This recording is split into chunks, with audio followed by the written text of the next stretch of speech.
was just watching Sammy Davis from, he was overseas. It was after Candyman went #1. Right. And I think everyone knew Sammy, but people forget how, like, he was a great singer. Oh, he was incredible. I mean, he wanted to be Frank.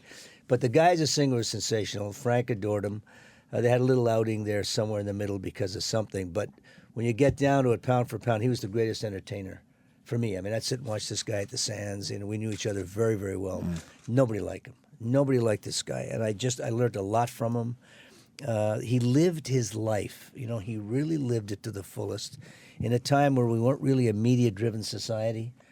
And the stuff that he got into and put his courage of his convictions behind it, you gotta really hand it to him, because he went through a lot of adversity and had a tough life, but so talented. No, and I don't see anybody today like him. A lot of guys copy him, but there's nobody like Sammy Davis or Frank Sinatra. And didn't Sinatra, like, I don't know much about Sinatra compared to other artists, but he really, like, he wouldn't work if they wouldn't treat Sammy right. Like, he really loved Sammy Davis. He loved Dean Martin. He loved Sammy. He loved his friends.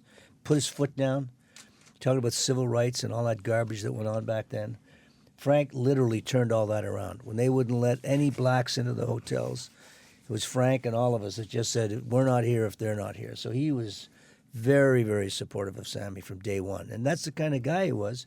You know, in a time where, you guys are, you're not my age, obviously, but pop music and that whole genre of stuff, show business was in its infancy stage back then. You know, when you had Vegas and you had that crowd, that was it. You know, Bobby Darin and I would look at those guys and go, we want to be like them. Right. We didn't see Hendrix coming. You didn't see the Beatles coming. You didn't see hard rock coming. Thus, it was all that Vegas vibe.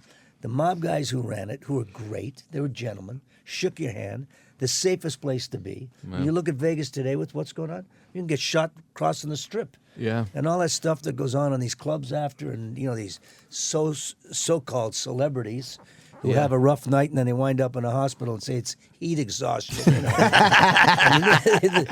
It's a whole new town out there. Yeah. So, back then I loved it, and we loved working for those guys. They were really, really cool to work for. They took care of you. Absolutely. And you minded your business, and you knew the rules, and they really took care of you. These guys were just gentlemen all the way through. I mean, I've never had a bad rap, ever.